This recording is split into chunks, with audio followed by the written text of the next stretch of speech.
Hi, this is Anthony Casey. Welcome to episode 17 of Training Thought and Truth.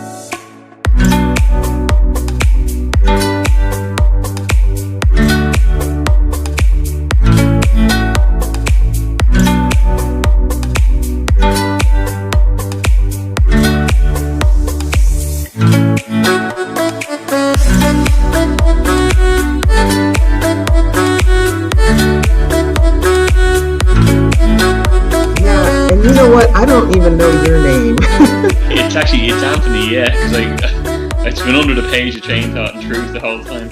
But yeah. No, but thanks very much for taking your call and reaching out. I know I was going to give a brief introduction to yourself. You're a plant-based athlete and a licensed nutritionist who runs a website, mytrueself.com. Is that right? That's correct, yes. That's great. And I know you reached out because I was doing the vegan diet there, I still am, and I wanted to talk to some professionals or someone who is more licensed to get more information on it. So you might run me through kind of your background and your athletic experience and how you got to becoming a vegan. Yeah, absolutely. So I spent the first 20 years of my life after graduating from college, basically, in the rat race, working my way up the corporate ladder. And in my late 30s, I was running into some health problems. And specifically, when I was about 35 years old, I had a physician run a lipid panel, and they also did a carotid artery scan, which is basically a scan, an ultrasound of your carotid artery in your neck. Okay. And they found that my arteries had plaque forming, and they're able to kind of predict your age, like the health of your arteries based on the amount of plaque. And so they said that I had the arteries of a 46-year-old, even though I was only 35. Wow. Yeah, so it was a little bit of a wake-up call, but to be honest with you, I didn't make any drastic changes at that time. It really took me about 5 years to really come to grips with the real change that I needed to make that would have a pretty significant impact on my health overall. So for about 5 years, I was following what was supposedly a healthy diet, low-fat dairy, chicken breast, fish, that kind of, dietary pattern. And my cholesterol went from horrible to borderline bad. And I was in that state for about 5 years. And in my early 40s, late 30s, early 40s, I started feeling just lethargic and tired all the time. I couldn't think clearly. And I started going on these detoxes, right? The master cleanse and all these different things. And I noticed that I felt best when I was coming off of those cleanses, specifically when I was just eating vegetable broth and fruits and vegetables. Before it was what they call the transition diet, transitioning back to your normal diet, to my normal healthy diet. Yeah. And so after a few of those cleanses and realizing and kind of making the connection, wow, you know what? I feel better when I just eat vegetables and fruit, that maybe there's something to that. Maybe I could, consider going vegetarian. And so in January of 2012, after I came back, my husband and I came back from this vacation. We were in Europe for about a week or so and really overdid it, and I said, you know what, I'm going to just go vegetarian. And the way I approached it was I just decided, okay, for 2 days out of the week, I'm going to eat vegetarian. And then I increased it to 3, 4, 5, and so forth until in June of 2012, I was kind of, claiming, okay, I'm a full vegetarian. And about a month later, I watched 2 documentaries back to back. One was Forks Over Knives, and the other one, you've probably seen that one, huh? I've seen bits of it, yeah. Okay. And then the other one that I watched was Earthlings, which really looks at more of the animal rights side of, our diet, among other things. And I walked into the kitchen that weekend and said to my husband, I said, honey, I'm going vegan. And to my surprise, he said, okay, I'll do it with you. Really? Yeah, straight away. I know. It was awesome. I know a lot of people don't get that instant support from their partners, but yeah, it was phenomenal. And for me, it was kind of like, okay, well, I've given up the meat already. I've already claimed to be vegetarian. It was more about the dairy and the eggs. Yeah. And so it was for me kind of easy at that point because I had already done most of the legwork, earlier that year. So in January 2012, I was full on whole food, plant-based vegan. And you have to understand, I was 41 years old at that time, and I had never been physically active on a regular basis. And all of a sudden, I just had all this energy. I didn't know what to do with myself. And I ended up agreeing to this bicycle ride in Michigan for Make-A-Wish Foundation. And it was 3 days, 300 miles, so about 100 miles each day. And I know. So I decided to recruit a coach to help me train for that. And lo and behold, because I was feeling so phenomenal, I had all this energy. I basically just, took up cycling at the age of 41. And loved it so much that by the age of 42, I started racing. Really? And, yeah, and I'm 48 years old now, and I've been racing competitively since I was 42, so for about the last 6 years. Oh, great. And that's road bikes? Road, yeah. I actually just started racing track this past summer, but I'm still pretty new at it, so I don't tell a lot of people because I'm still green. That's a whole different ball game altogether, is it? Yeah, it is. And I tell you, it's been so much fun. I mean, I've met so many people over the last 6 years that I probably would have never met and interfaced with. And it was through cycling. And I probably wouldn't have been cycling if not for my plant-based diet. Yeah. And that's amazing. Like how long did it take you to train from when you heard about the charity cycle to actually doing it? Yeah, so that's a great question. So what happened was I was kind of convinced to sign up for this ride the same month that I went vegan. And I kind of delayed starting my training because I was kind of regretting that I signed up for it. In the meanwhile, I was running and training for half marathons. And it was kind of like December or January, I registered for the ride. And then a month or two later, I think it was St. Patrick's Day. So it was March 2013. I hired a coach and who happened to work for he happened to work for the same company that I worked for, and he was just doing it on the side. Okay. And so I walked down to his desk and I was like, hey, Kendrick, I heard you coach people in cycling or triathlons. And he said, sure, yeah, absolutely. And I told him what I was going to do. And he said, well, what's the distance? And I said, it's 300 miles over 3 days. And his jaw just kind of dropped to the floor. He's like, okay. That's not a beginner cycle. No. I said, we better get ready. So, yeah. So it took about 6 months from the time that, I started training to the time that the ride actually took place. Hey, wow. And I successfully completed it, of course. So. Yeah.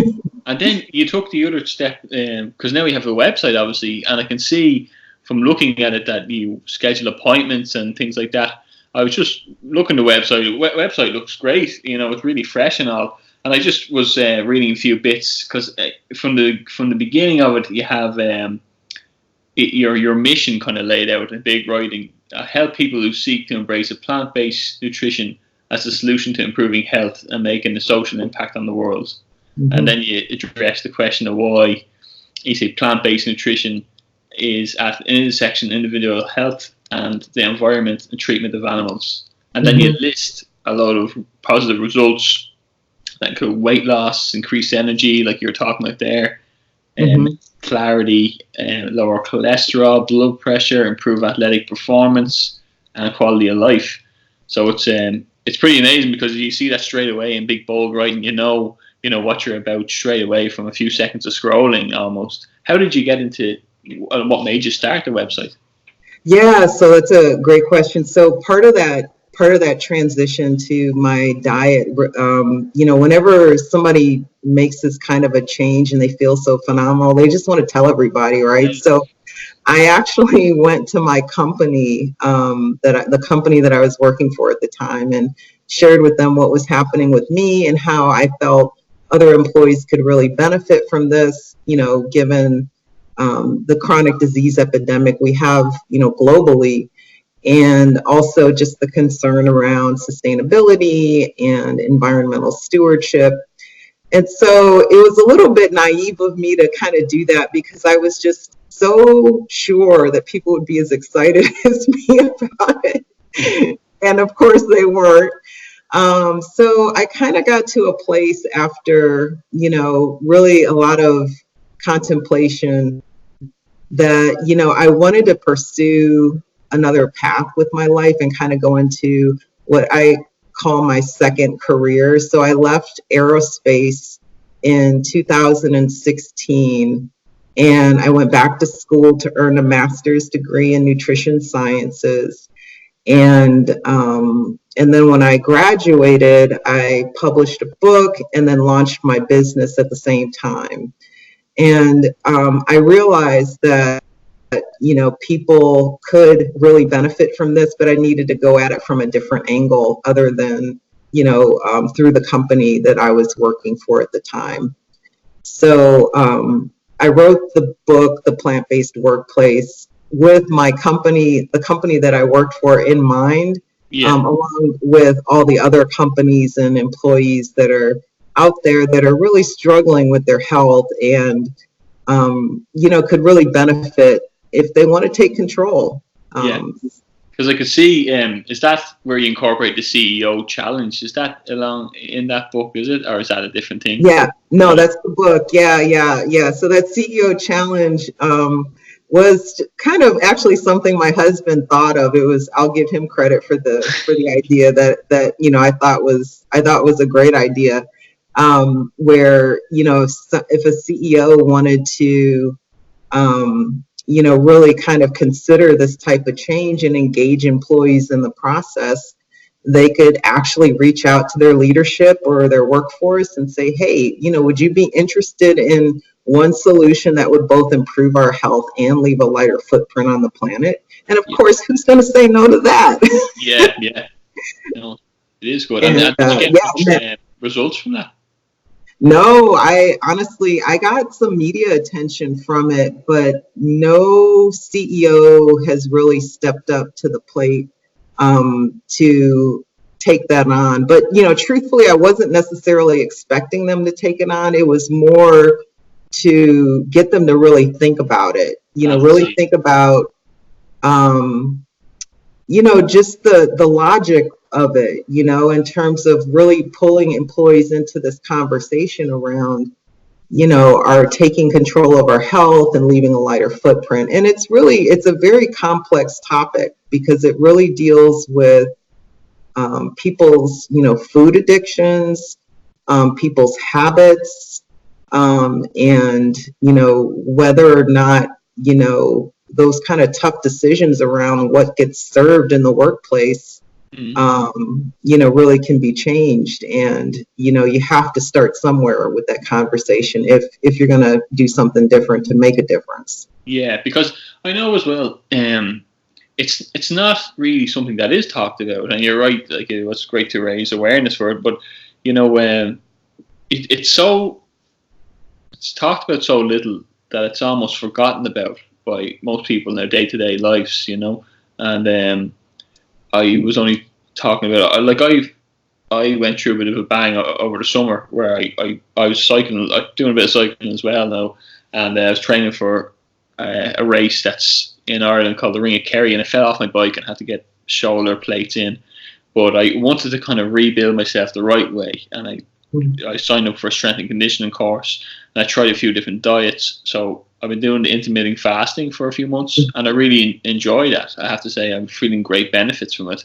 It's similar to what you're saying with the vegan diet. Like, I find increased health, feel a lot lighter, sharper. I know I'm eating less of everything, I suppose, because I'm missing probably a meal in a day. And then how this topic kind of came up again was through this documentary on Netflix called The Game Changers. And a friend of mine said he was doing, a few days meatless during the week and meatless Mondays and kind of things like this. And he said that I'm going to see what it feels like. And it was, I know, like, it was received, it had mixed reactions, and a lot of people are talking about it. And I said, well, I threw it on, and I said, well, you know what, like, because I had the platform here, it sounds like a good thing to do, so I'm going to do it. And I've been doing it for a month. It's a solid month now, and I definitely don't feel any worse. But I'm doing it alongside the intermittent fasting, and like, I'm losing weight, and I don't know if it's boosted my weight loss. I'm not sure, maybe so. But one thing I did find difficult was all of a sudden I realized that I didn't know what to buy or what to put together. And, we're so conditioned to believe to stay away from carbs and stay away from pasta. And so I said, but, like, you have to, replace something, I have to figure out what to buy. And it was a bit difficult. I think Ireland's a little bit more behind maybe with the variety of food here. Like, I had to go to a couple of shops and really dig around for vegan food, And because it's such a niche market here, maybe it was that little bit more expensive. Now, it was easy to cook. I went down to the local farmer market to try and get it from the best place possible as well, and that's what I am doing. But I definitely don't feel worse with it. But I did find that I didn't know how to make meals to fuel my workout. So I'm trying to do a bit of running, hill running, and I was kind of just throwing a few veggies in the pot, and and I wasn't really thinking as much about it as I usually would. And maybe that's where you could help a bit there as well. In kind of, cycling is a bit an endurance sport really, an aerobic sport. And so, what would you put together if you wanted to fuel? Like, would you put high carbs, or what would you kind of put together for a pre-workout or a post-workout meal? Yeah, that's a great question. So I've done a lot of different types of bike races. I've done some ultra distance races. I've done a double century 200-mile race. I've done a 24-hour race where it's about 340 some miles in 24 hours. Oh. And several century rides and 100-milers. Yeah, and so typically what it comes down to is, definitely making sure you're getting all the different, food groups. So I tell my clients specifically, strive to eat 7 servings of vegetables per day, 3 of which are dark leafy greens. So kale, arugula, spinach, Swiss chard. And then 2 to 3 servings of whole grains, and then about a cup or 2 of legumes. So that could be lentils, beans, peas, that sort of thing, and nuts and seeds. And really, the training part of it comes down to calories and how much of that you're going to need. So before a workout, I will typically have, and it depends on what time of day I'm working out. So my weekday workouts will usually be about an hour and a half. And I'm fine with just having like a big salad for lunch. If I'm going to work out in the afternoon, I'll just have a big salad with maybe some chickpeas and a rainbow of vegetables, because those colors in the vegetables and the plant food have so much nutrient density and so many phytochemicals that are beneficial for reducing inflammation and fighting off cancer, cell growth. And it's just one of those things where I think we get hyper focused on macronutrient content like carbs, protein, fats, that we don't really fully appreciate those micronutrients and phytochemicals that plant foods offer. So it's really about, before a workout, let's say a 90-minute workout. During the week, my workouts are usually more VO2 max type workouts. So there'll be intervals, like either short, high intensity intervals, or there'll be maybe high cadence intervals, or tempo type, longer intervals. But it'll, a large salad with a cup of chickpeas and, a piece of fruit is usually sufficient for me to fuel that afternoon workout. Yeah. In the morning, if I work out in the morning, a big bowl of oatmeal with fresh fruit and some dried fruit. I love goji. I'm on this goji berry kick right now. So fresh fruit and goji berries. And I don't think we have that here. Oh, you don't? Oh, no. We're only still getting a few foods in the last few years. Avocado just hit the shelves like 2 years ago or something. Oh no. Okay. We're pretty far behind. You'd be surprised. I'll ship you a package of goji berries. Oh, you know what? Actually, I did pick them up. The little red berries. They're kind of right. Yeah. Like in Aldi last week, and I've been snacking on them, and they're actually quite nice. Yeah. Like I was like, what are these? I've never seen these before. Yeah. I'll be on, not to digress too much, but when I first tried a goji berry, I didn't like it at first, but I ate it. I kept eating it because I knew, that it was, very beneficial just from an antioxidant perspective. And I said, I'm going to just kind of force myself to eat it. And I would say by the third or fourth time, I really acquired a taste for it. And now I eat it. It's funny you said that, because I was the same. When I opened the packet, I was kind of like, oh, I thought it'd be a bit better than that. And then I went back to the packet and I was like, well, look, the berries and I should be eating it. And I ate it and it was okay. Then I went back and I ate the whole lot. That was lovely.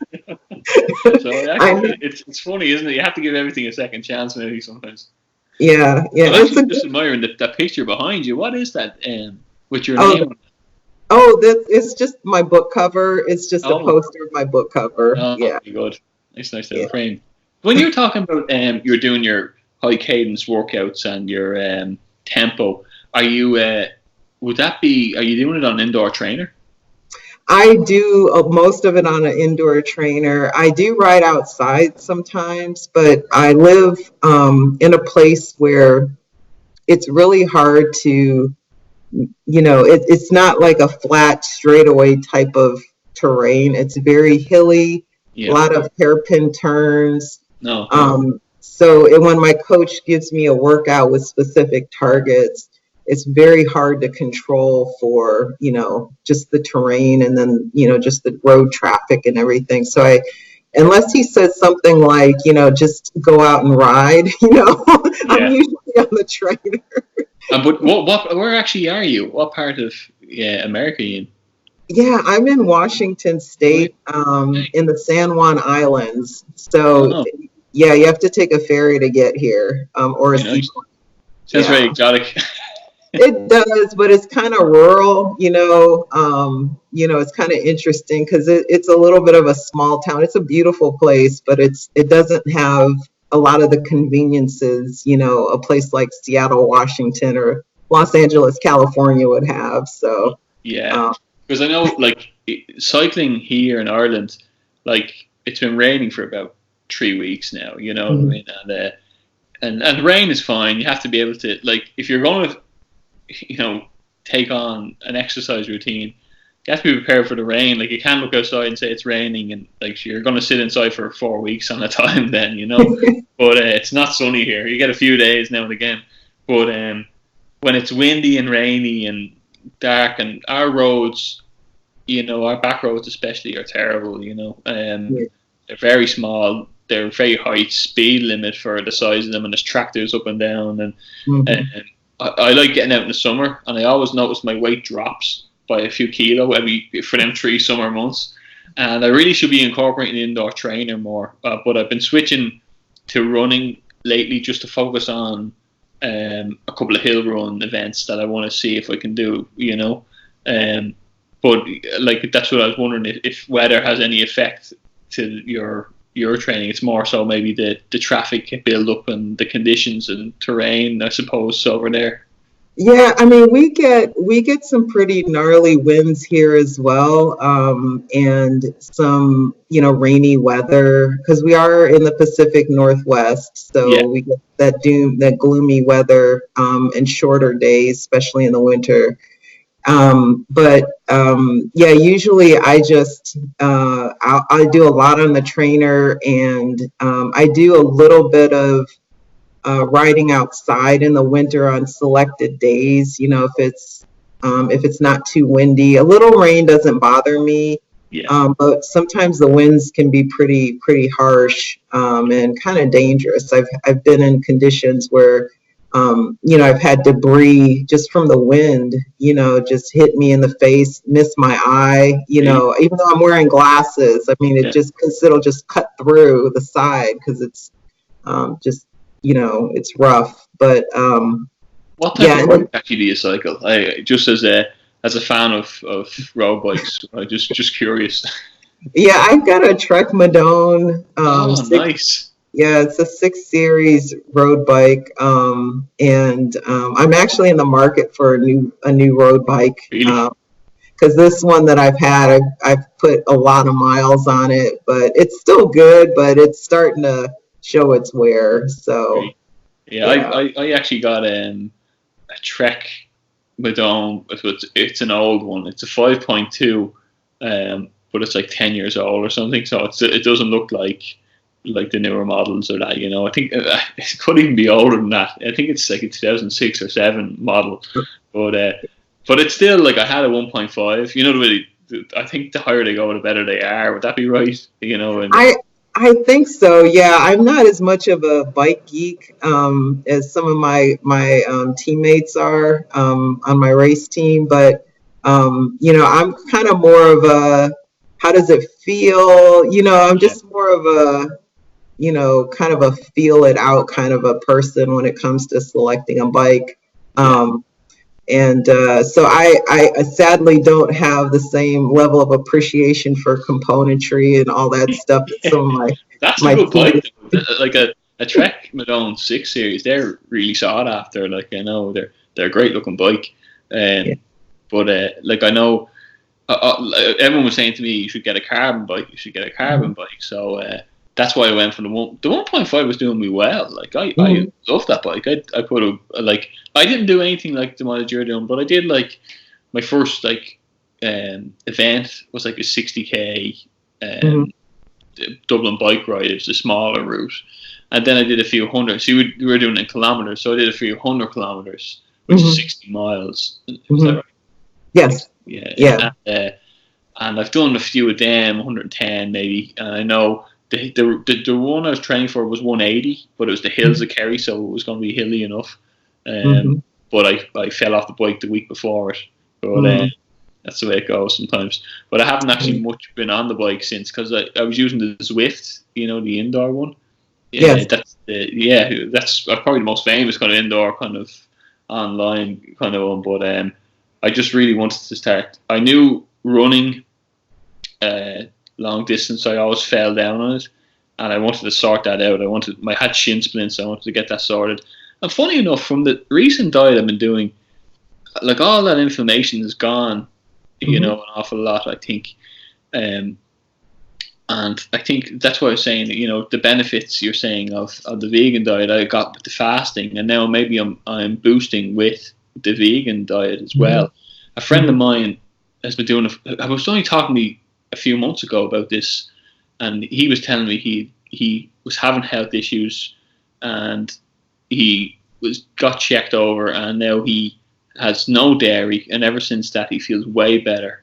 And he said that he gave up meat, and him and his wife did, and he said, he just did it because he needed to change something in his diet because he wasn't feeling good, and he felt way better for it, and he lost a lot of weight, and a couple of people have come to me and saying, "Geez, you look a lot, better in the last few weeks." And I don't know if like it must. I definitely don't chalk things down to coincidences because I said I take note of everything, so I do think that maybe the two in combination are working very well. I thought initially the two in combination was hard because I wasn't finding what to eat, and I was finding it hard to find. Well, you can always find fruit and veg, but like just from meals, for like kind of more carb-based meals or more meals that fill you. But I know you had listed on your website as well, kind of 5 ways a plant-based diet will improve your life, which is improved health, more energy. You leave a lighter footprint on the planet. You find contentment in being service and helping others follow suit, and you find peace of mind. I think can you talk about that? A peace of mind kind of, is it because it goes from train, thought, and truth is the kind of physical health. Thought is like your mental health, and truth is like your spiritual health. That's why I call it Train, Thought, and Truth, the podcast.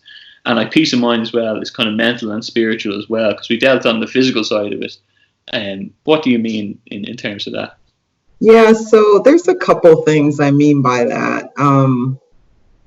I would say so, and I've had this conversation with other people who have moved to a whole food plant-based diet, and they have experienced the same thing. It's this spiritual alignment or connectedness that I never personally had until I made the transition and I stopped eating animal products. And I think it has to do, I think there's a few things that are going on, and I don't necessarily have any scientific proof of this. This is just my speculation and opinion.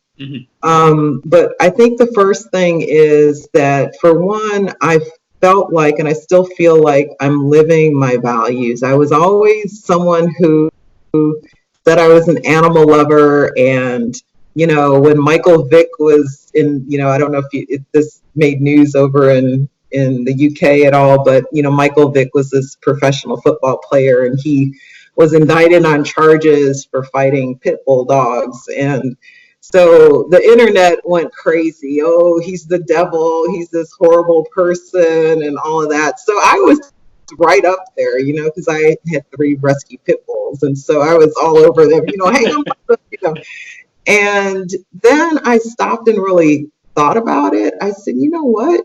I am no different than Michael Vick. I find pleasure in eating animals. He finds pleasure in fighting animals. How am I any different than him?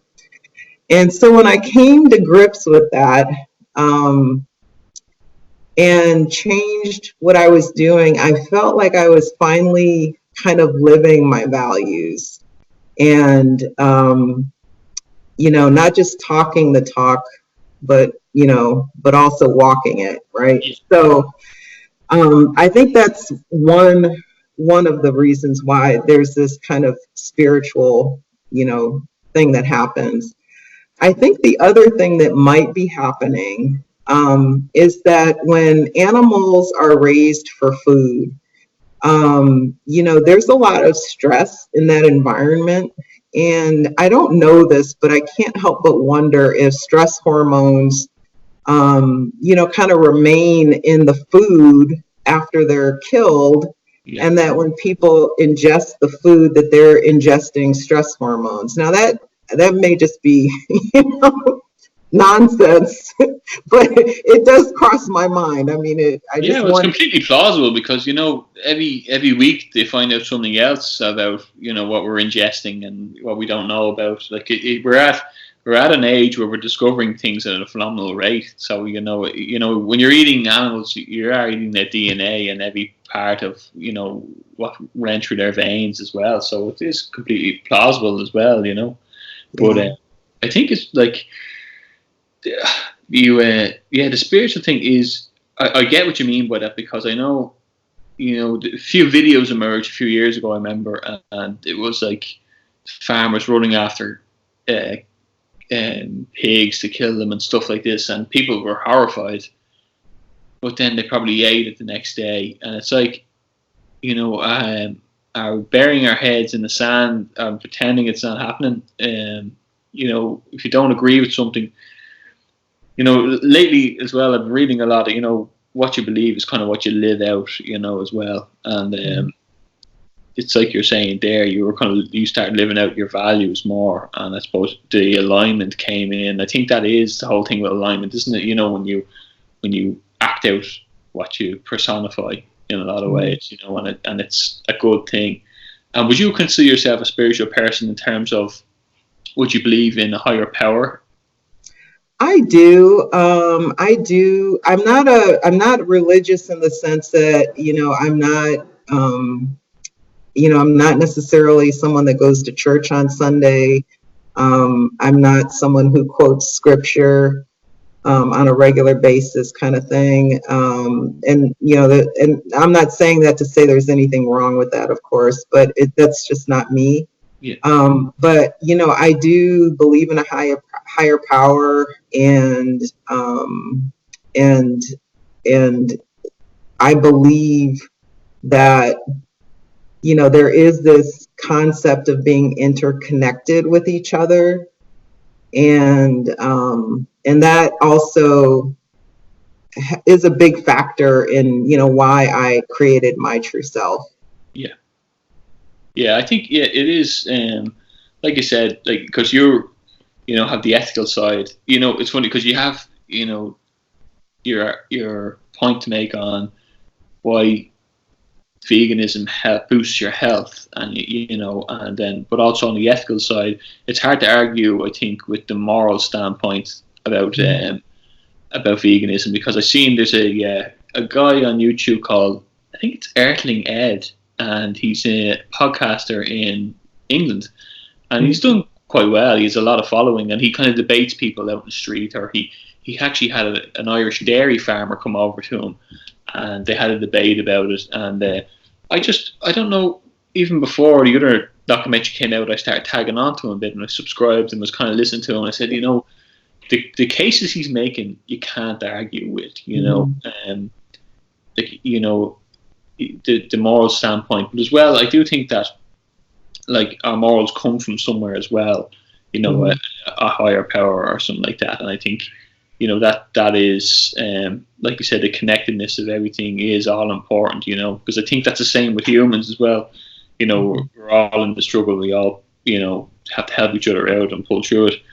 And really, at this day and age, I guess it's very hard to argue with the vegan arguments, because there's so much different varieties of food that is really, you can predict the future where nobody eats meat. You could predict, because there's more of a push on it now. I'm seeing billboards when I'm driving to work about how calves are taken from their mothers because we're taking all the milk, basically. And there's a few of them about chickens and pigs as well, and it's only if they're only at being put up around, and there's definitely a push on, for people to shift. And I know that the farmers aren't happy with it and all, but there is plenty of, like you said, grains and veg and what do you call them with the beans? Legumes. Legumes. I never heard that. Shows how much I know.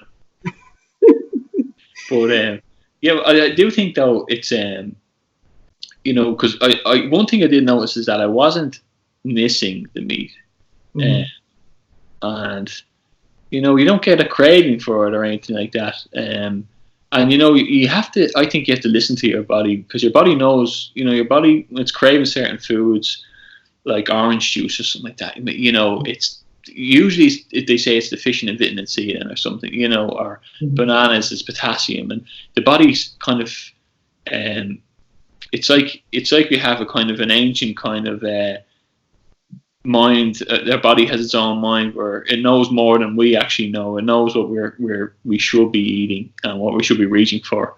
I never felt the craving for meat since I stopped eating it, but I do feel it for like, oh, that apple looks great, and I'll take 2 of them today and stuff, But it is funny the way it changed like that, isn't it?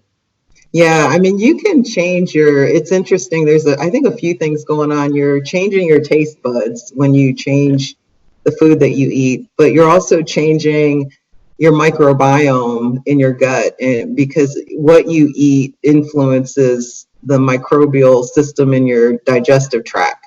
Okay. And there's a lot of research on that, and I talk about it a little bit in my book, only to the extent that your microbiome can influence your weight status, when I'm talking about things like obesity, for example. So when you feed your body those resistant starches, that fiber rich food, it produces these short chain fatty acids in your gut that then influence your hormones. And there is a gut brain connection, which also could be like the third factor to why I think there's a spiritual connectedness around adopting a plant-based diet. So, it's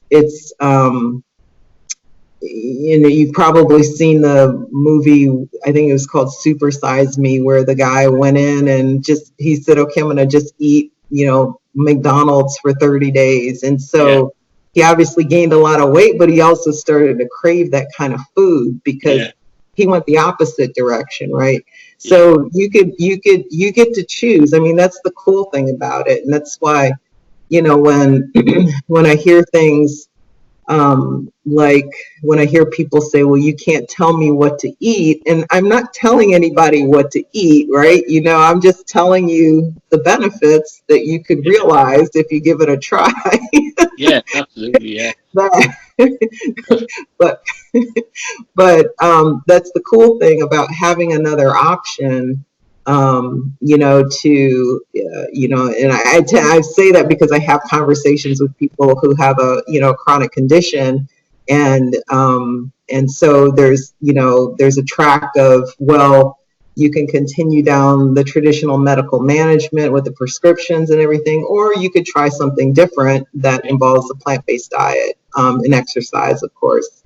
Yeah, which are two things that really, I think, remove symptoms, because isn't there a lot of medications that manage symptoms, but there's a lot of, I think, diets that are very beneficial to your body that actually just let the blood flow. Like, there was an interesting piece on that documentary, The Game Changers, where they had the burritos out and they had the 3 athletes, and they had, you've probably seen this bit of, they had like the guy eating the bean burrito, and then they took the blood and they put the plasma in it and they shook it, and the clarity of his blood compared to the other 2 athletes was a bit shocking, and that made me really kind of sit back and go, whoa, because they said this is why it affects your cardiovascular system, because you're pumping unoxidated blood, cloudy blood to all your organs, and it really made sense, because that obviously would like clog up shit. What's the whole point of your lower heart rate when you're exercising is you're getting complete oxygenated blood going to them organs.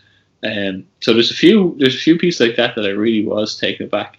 But people came online straight away to shoot it down, and this is the problem with the internet as well, that because you can have 2 qualified nutritionists and both competing against something, but they're both qualified in their fields, and I'm trying to, it was hard to make sense of what voice is winning out on it almost, and that's why I said I'm going to do it myself, because I'm not going to shoot down anything that you don't be honest about. You have to try it, and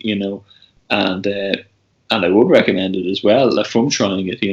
I'm still learning. I think there is a bit to learn on it. I mean, there is a bit to, you have to do a bit of digging and kind of put your mind, maybe not for you now, because you have your daily shopping, your weekly shopping list, and have to put food together and all. But people get too convenient with milk in a carton, or eggs there, and just meat, throw it in the George Foreman grill and it's done, and there's a lot more prep in veg and openness. But just from eating the fruit alone during the day, you feel a great boost in energy, I think, and I'll definitely advocate incorporating that into anyone's diet, But Yeah. I think cultural differences, and I don't know if this is, because I'm talking to you and you're in America at the moment, in Ireland, and we're all humans, but when you look at a scale, you often see, when we think of Americans, you think they're a lot bigger, and when we order size of clothes, there's American size XL, and there's like, I'm XL, but I'm nowhere near American size XL. It's a whole different thing. Right.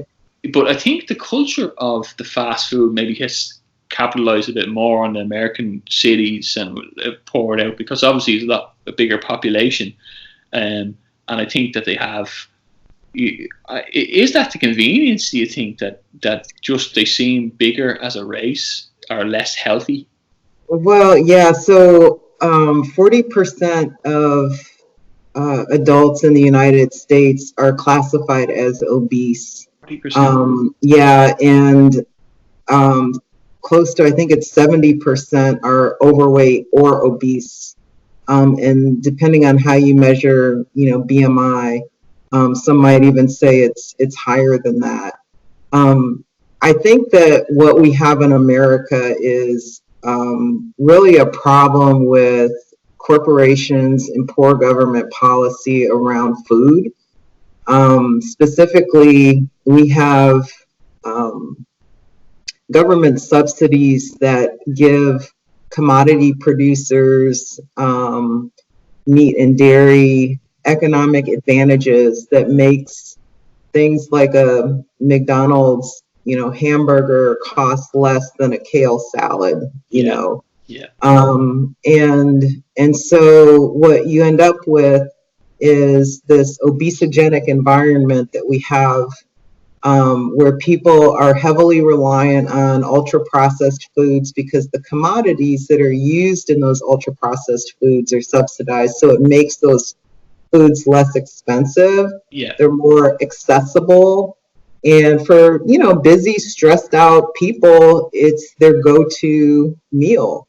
Yeah. And you're right, it does take more time to prep, if you're eating a whole food plant-based diet, but you're getting a lot more nutrients, and you're restoring your health. And what I often talk about with some of my clients who kind of are, I wouldn't say taken aback. They kind of know it because I tell them up front that, it does take a little more effort than maybe what you're used to.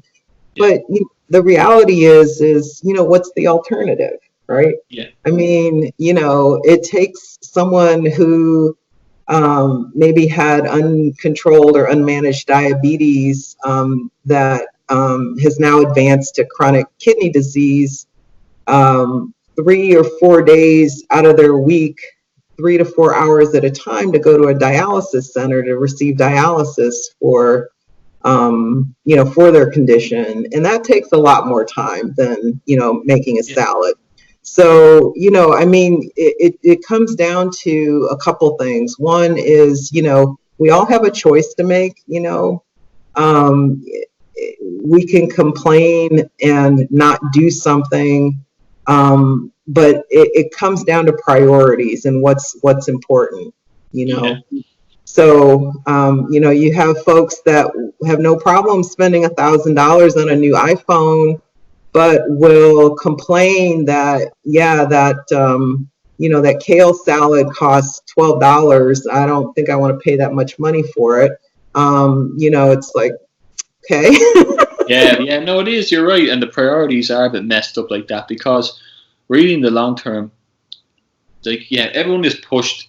See, the work environment now as well, everyone's pushed to maximum hours, and everyone's on the go all the time. They don't have a minute, and you know, you can see the attractiveness that like the consumers are obviously capitalizing on by getting the cheap things out in the stand and paying for the stand. That's the minute you walk in the door. If you're just going for a coffee, there's a bar of whatever, or there's, you know, junk food really. And the thing is about, you know, you're talking about that guy who ate the McDonald's and that supersized me.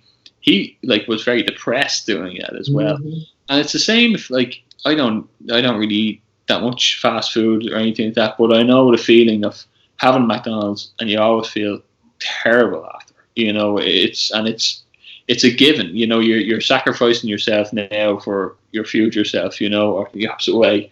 But you know, and it is for them small pleasures. But like you said, you know, doing the prep, I think it should be the same as like workout takes time, but we all know the benefits of the workout. You know, prep doesn't take as long. Like it doesn't really take that long when you actually do it.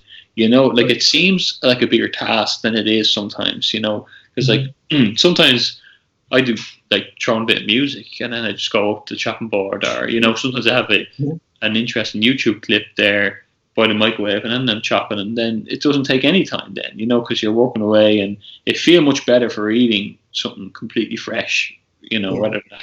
Because it actually takes a lot quicker sometimes than oven food or anything like that, you know. You're putting in the pan, you're stirring it up, you're serving it out. But it's the longevity of life as well that people either, I don't know if they don't care or they're sacrificing because, like you said, your organs and, you know, you eat stuff like that and you become overweight. There was a big push on the you know, a few years ago. I think it died down an awful lot because it was attacked, but, you know, love your body no matter what size you are and embrace being overweight and these things. And I remember a nutritionist came on and they said, you know, don't be telling people that because it can lead to like cancer cells multiply, you know, that weight around your stomach, you know.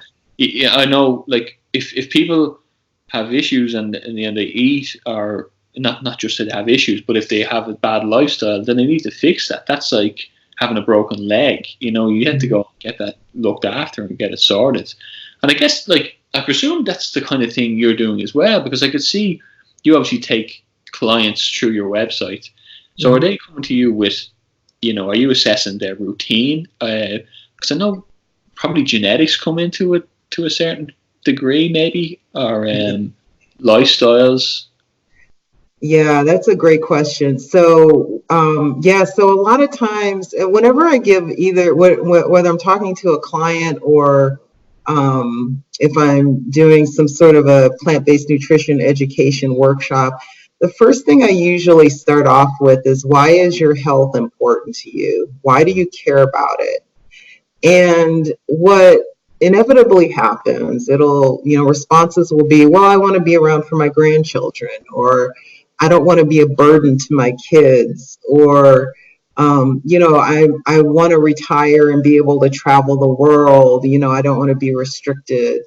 Or, it could even be, I want to lose weight because I know it'll give me more confidence in my work, and what I do professionally. And so whatever the reason is, it has to be important enough for them to basically change decades of, habitual eating patterns that have not served them. And usually when they come to me, they are at that place where they're ready and they just don't know how to do it. And so what I do is I, basically handhold them. I guide them through, how to make the transition. I work with them on specific, meal plans, and we talk about nutrients and supplements, and we talk about other things that can impact their ability to be successful or not. Like, do they have a supportive spouse? Or a partner? Or do they, are they on medications?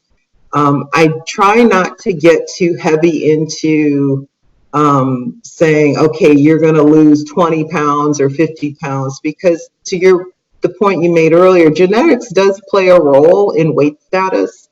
And the important thing is, and I try to emphasize this to my clients, is it's really more about achieving and maintaining a healthy weight. And what I mean by that is, you've done the diet, you've got the consistent physical activity down, and you may not get into that size 6 dress, but if you're in a size 10 dress and you have normal cholesterol, your blood glucose is in good shape, your blood pressure is in good shape, you've got all those metabolic parameters that are in the normal healthy range, then you're a size 10, and working with them to kind of get comfortable in their body and their own skin, whatever that is. Yeah.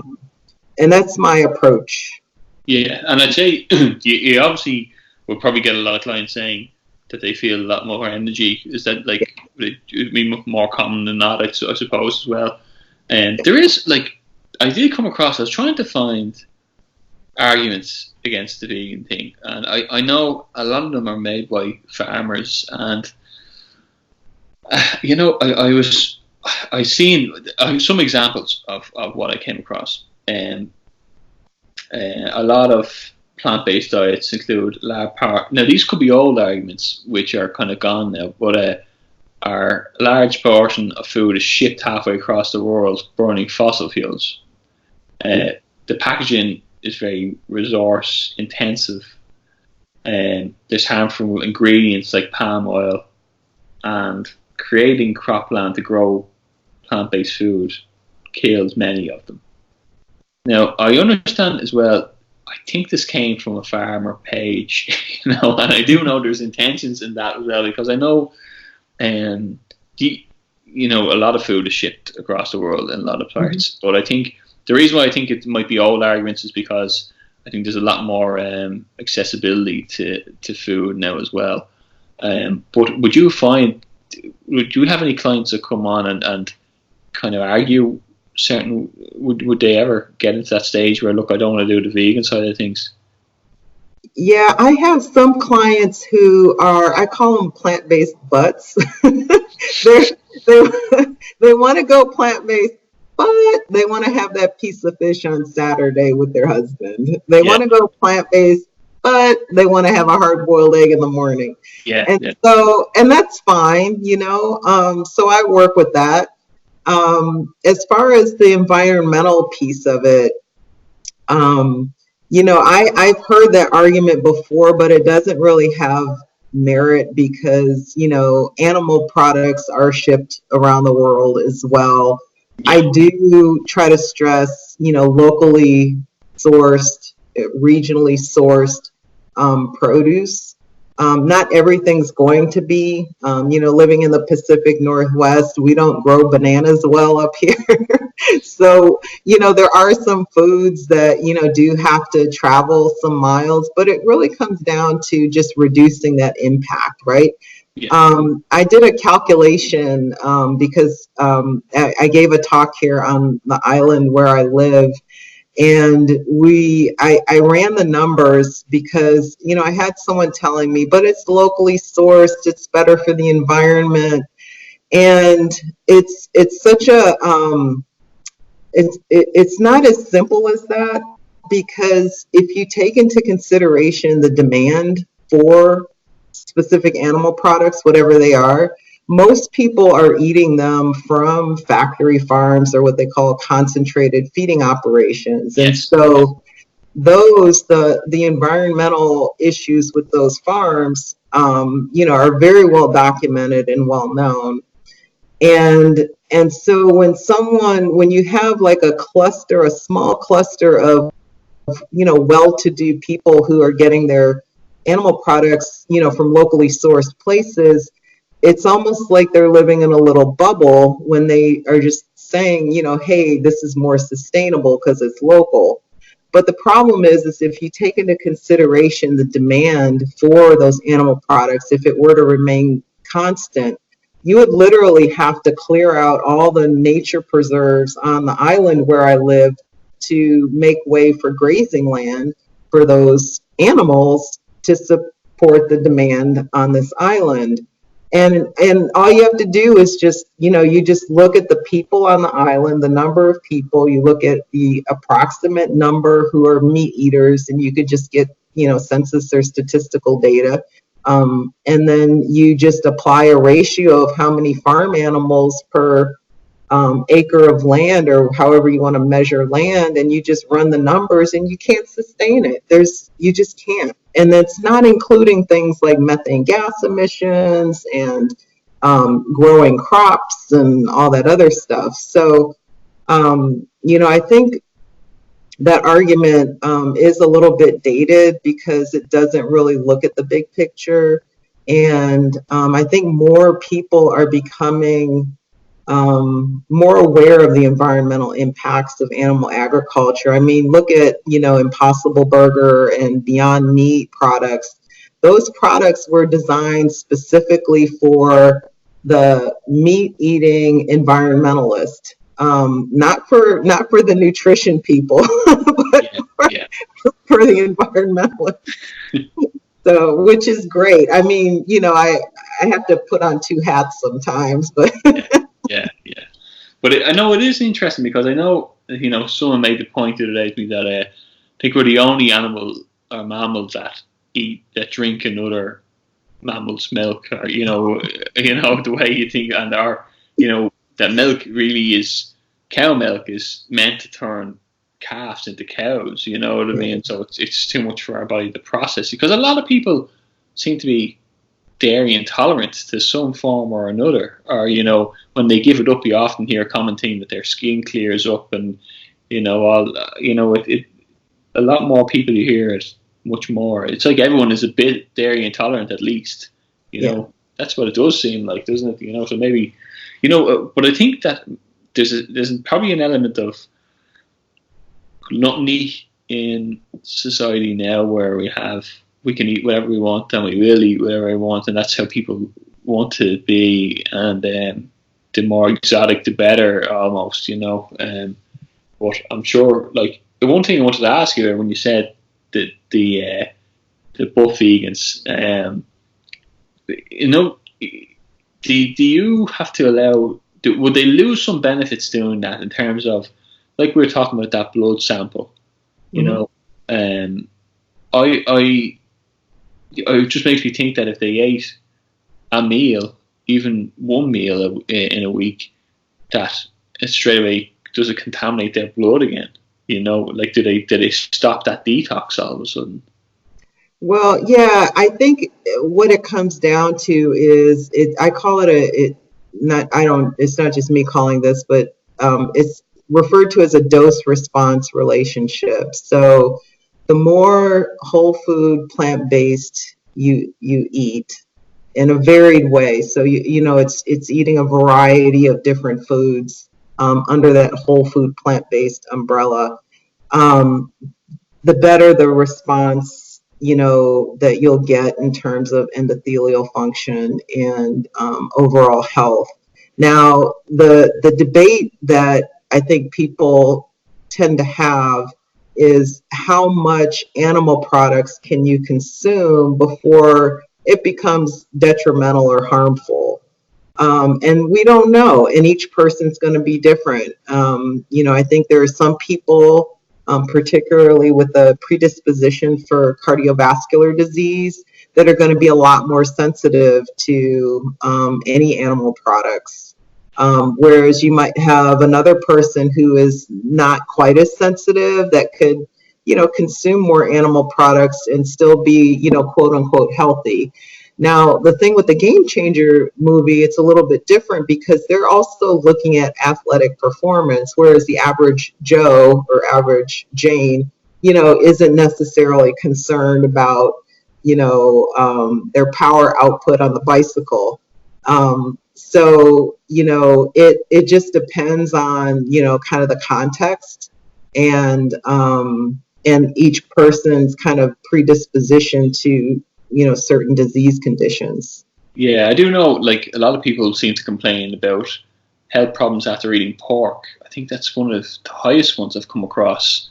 And then sometimes you don't know what's true or fake when it comes up on the internet, but people that are showing, you get a lot of medical photos of people after eating pork, and you know, it's ringworm, or it's like, you know, they're it looks like it's really doing damage to them in a lot of ways, you know.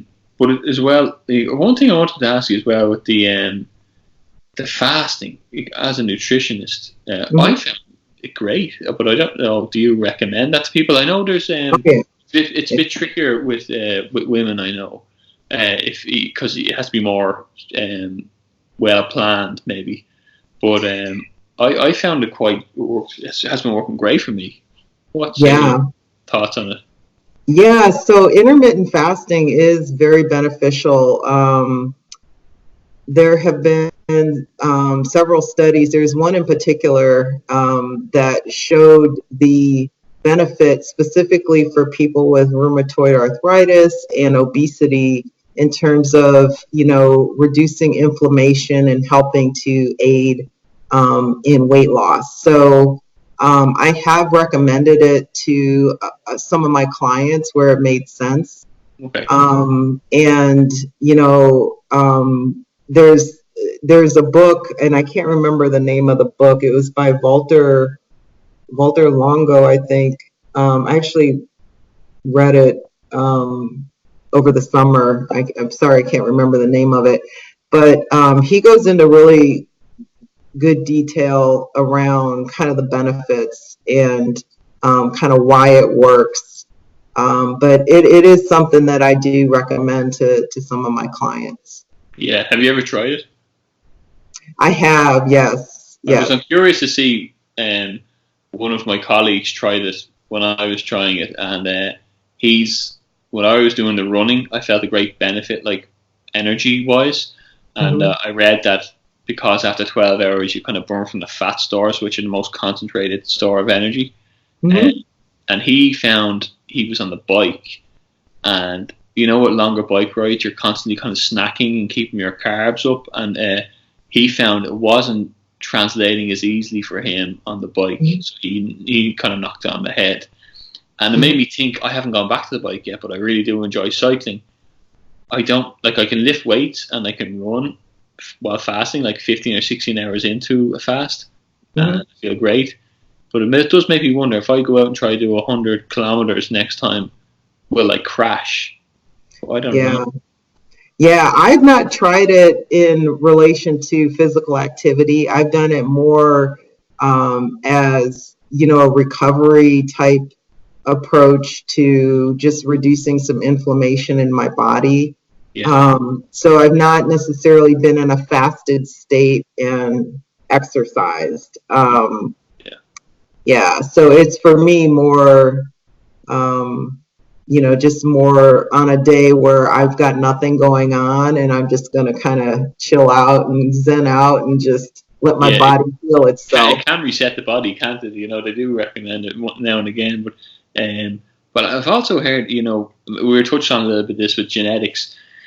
You do see a lot of the companies online all stating different things, and the sports science is quite big now. But there was a company in America that were advertising on YouTube that they sent you out a kit, and I wanted your opinion on this as someone who, you know, experienced athletic and nutritionist. That they send you out a kit anyway, and you take either a swab of saliva or a blood sample. I'm not sure, and you send it back to them, and they send it to a lab, and they can break down what type of muscle groups you are and what food works best for you. And now, I haven't heard any testimonies of this, but I heard like they obviously spent a great deal on advertising it.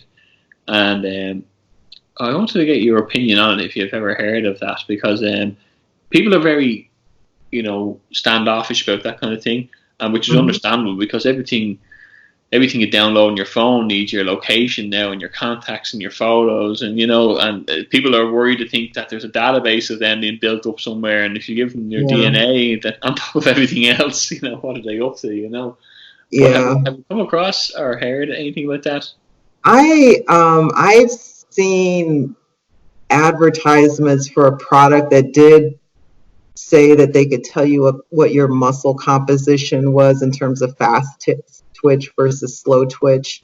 But to be truthful, I don't necessarily need to know that because I already know what my muscle composition is based on my performance. You Yeah. know, I know that I have a higher percentage of slow twitch muscles because I can go for long distances at a steady pace. And I know that, you know, when I'm in a bike race, and I probably shouldn't be saying this on the podcast because anybody that's going to race with me will know my weakness, that I'm not a sprinter. So my fast twitch muscle composition isn't all that great. Yeah. So, you know, I don't necessarily need a kit to tell me that. I just know based on, you know, my power output on the bike relative to other people, you know, on a watt, because I use watts. I measure my performance based on wattage. And so my watts per kilogram for a, you know, a 30-second or a 10-second sprint versus a 20-minute FTP test, I kind of know where I'm at. And so I kind of know, you know, what my strengths are and my muscle composition, and you know, where I focus my energy on developing.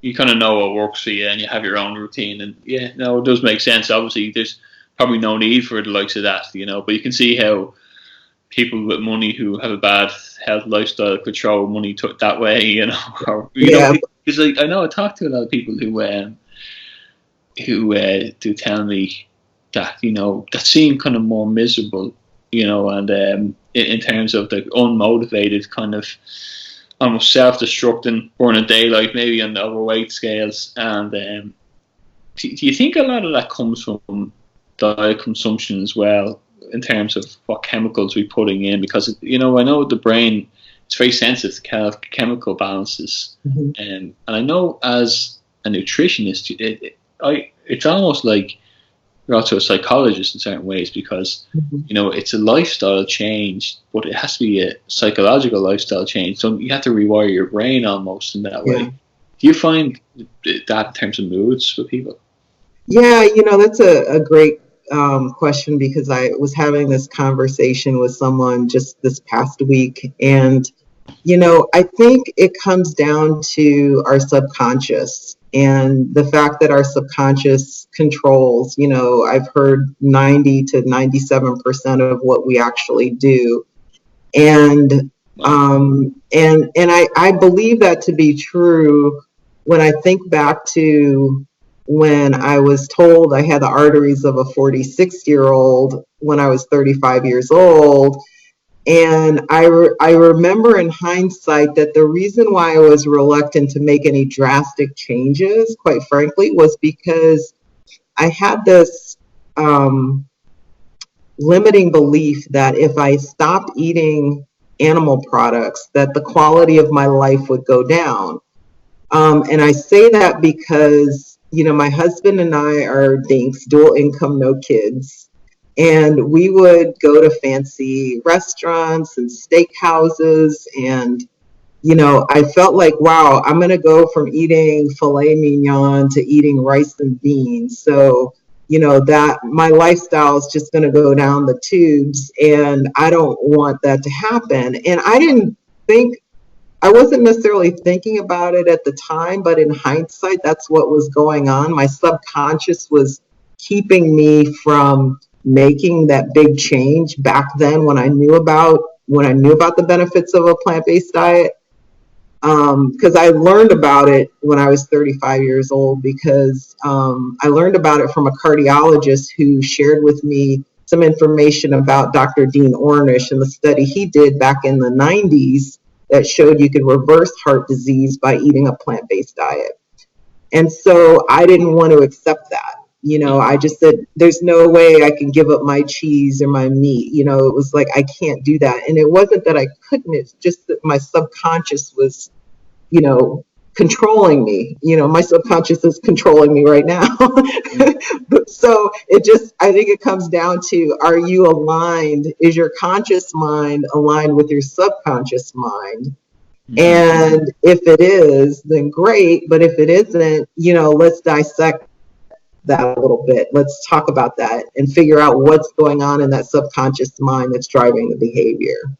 It's really interesting, yeah, that you say, because it is true, isn't it? Because I, read a lot on neurology as well, and they can't really explain the subconscious mind much, and they can't locate it, and they don't know why we have it. And it's one of the reasons I give kind of evidence for. I be quite, I would say, religious. I'd be quite faith based, though. As opposed to I'm not part of any one religion, but I do believe in God and Jesus in that way from the Bible and stuff. But I do, because I think that we seem purposely designed, and we work so well, and everything seems interconnected like that as well. And for neurology, like you said, subconsciously, because you're right, because you're tying that in with the people who are kind of miserable as well, and it's hard. Sometimes when you say, it's true that if you get out and start exercising, to someone on the couch or someone in that dark space, they know it's going to be beneficial to them, but they might have a small injury that they've made big in their mind, or they've created that subconscious barrier to stop them doing it. And any small excuse can become a big excuse, and you can make yourself believe. You always hear that people can make themselves believe, they act out in a lot of ways. I think that's true with a lot of things. I think that's true with physical exercise, like you said, the diet as well. Like I think it's the same. I think it's the same with the faith as well, because if you start to go down that road and believe it, it means you have to act it out, and people don't want to change their lifestyles in that way as well. And it seems almost like a holistic health kind of approach to it as well. Would you would you label yourself, because it seems like you do take that approach in a way with the kind of more spiritual side as well? Yeah, I do, depending on the client. I have such a variety of different clients coming to me for different things and different reasons. And I have gotten into a little bit of the spiritual discussion with some of them. And so I just kind of, each client, I is different. And so if having that spiritual conversation makes sense, for example, I had a client more recently, and we got into the ethics of eating animals, and they were really kind of struggling with kind of giving that up. They've given up, eating the flesh, but they were still, consuming the dairy and eggs and whatnot. But they were saying like, I feel better when I do this, but I still, I feel better when I'm not eating any animal products, but I'm just not ready to give it up. And so we talk a little bit about why does that, resonate with you in terms of feeling better, like emotionally, was kind of the point that this person was making. And then when they start to dissect it, it came down to, they knew that continuing to consume animal products wasn't necessarily, ethically in line with what they wanted to do, but they weren't quite ready to make that next step to forgo them. And so we're just in this space right now where, you continue to eat them, and, and when you feel like you're ready, then we can talk about, okay, well, let's talk about, when you stop eating those, what are some things, nutritionally we want to talk about. And so it's more about, meeting people where they're at, basically. Yeah. And touching on the spiritual part of it, in so much as they're struggling with it, and helping them think through it a little more, and feeling like they're in a safe space to talk about it. Yeah. That's why it sounds like a lot of, like, it's almost like a psychiatric or counseling session almost as well, because when you think of a health coach, you think of someone in a gym who just sees someone asking their weight and here's how you operate this machine. But the fact that you sit down with people on an individual basis and talk through them first, and kind of build them up for it, or like it's different for different people, obviously. But it is interesting as well, isn't it, that falls into an awful lot. Because I know I was reading a statistic earlier. It was like 80 now. Statistics change a lot, especially with different things out there. But apparently, it is said 83% of people who try the vegan diet end up going back, and maybe 83% is a high statistic, but maybe the statistic is high as well. Why would you think that is? What are they lacking? Are they lacking guidance, or what do you think? I think for a lot, at least some of the ones that I'm aware of, they didn't go about it the right way. I've seen people who just kind of went, to this fruitarian type diet, and they ended up with some specific health problems, digestive issues, maybe some protein deficiencies, because fruit, is the one food group on a vegan diet that doesn't have enough protein. I mean, if you're eating a lot of vegetables have a ton of protein if you're eating enough calories. But if you're eating fruit and just fruit, you're going to run into some problems. So I think the biggest thing that I've seen is that people aren't doing it right. And not just the fruit diet, but you have people that will go and get the Impossible Burger at the fast food restaurant, and think they're eating healthy, and they're not losing the weight they thought they would lose, and they're just not eating the right types of plant foods. They're eating vegan junk food, basically. And so I think a lot of it does have to do with that. And I think there's also a percentage of people who, the social pressure, whether it's their partner or their family, who are giving them, crap about, eating a vegan diet or a plant-based diet, that kind of pressure does weigh on a person over time. Yeah. And they get tired of having to fight it, and they just succumb to it. And I think there's a percentage of people that kind of fall into that category. Yeah.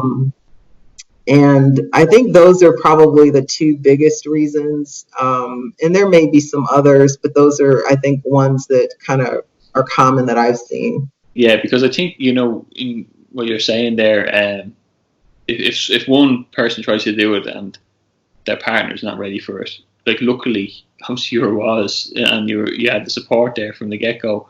But I did notice while doing it that I wasn't eating at the same time as my partner and child, and not eating the same thing. And like, just because I'm doing a diet, it doesn't mean they have to, and I'm not going to force that on them. But it did mean that I was sitting, it was taking a bit longer for my meal to prep, and I was eating by myself or whatever, I do get that.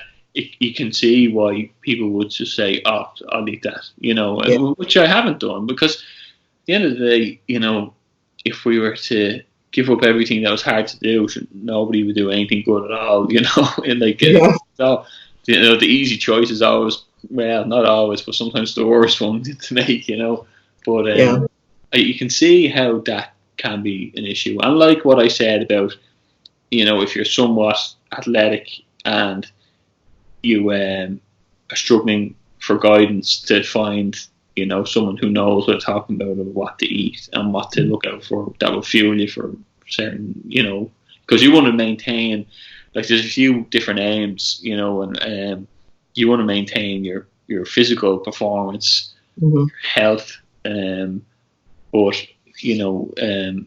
so you want to make sure that all fits in with your diet then as well, on top of things. I know your diet, like we said, your diet massively influences your mood. And I do wonder as well, like, because there's a lot of controversy about how meat is contaminated with hormones, and maybe just taking a step back from that isn't bad for anybody, to kind of see how they feel, and just to gauge it. And I kind of recommend everyone to try that, because like I was talking to a friend of mine who is a personal trainer here in Ireland, and he went through all the diets, and he landed on the vegan diet, just plant-based diet, because he said it fueled him better for his races. I said, geez, I might, like he did the caveman diet, he said, and he went on the all meat diet, and then he went on a vegan diet, and then he said he had a few races all in the middle of it, so he came out being completely plant based and then doing marathons. Then so it obviously works. It's just about figuring out. Maybe I was a little unprepped initially, or one day I just said, right, that's it, I'm doing it. And didn't look in the press before I did it, or didn't go shopping before it happened, Yeah, yeah, it's kind of tricky switching your diet like that. yeah. I think it's about kind of figuring out your go-to meals. Other things that I tell my clients, specifically my clients who are athletes or women.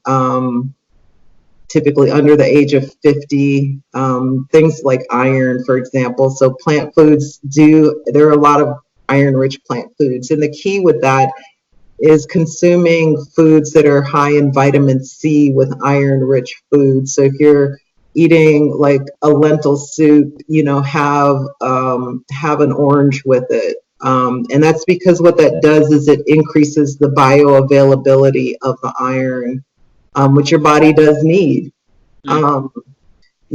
Making sure, for example, that you're if you're not looking at your omega-3s very carefully, and what I mean by that is flaxseed oil, for example, is the highest source of omega-3 ALA fatty acids. But your body does need EPA and DHA, which are derivatives of ALA. And not to throw all these acronyms at you, but EPA and DHA are often found in fish, and that's because fish eat algae. And so they get the EPA and DHA from the algae, and people get that nutrient from the fish, so they're getting it secondhand. So if you're not cognizant of the amount of ALA you're consuming in relation to other fats, because other fats will compete with the pathway to synthesize EPA and DHA, I tell my clients who are eating a plant-based diet to also supplement with a good algae-based EPA DHA. Okay.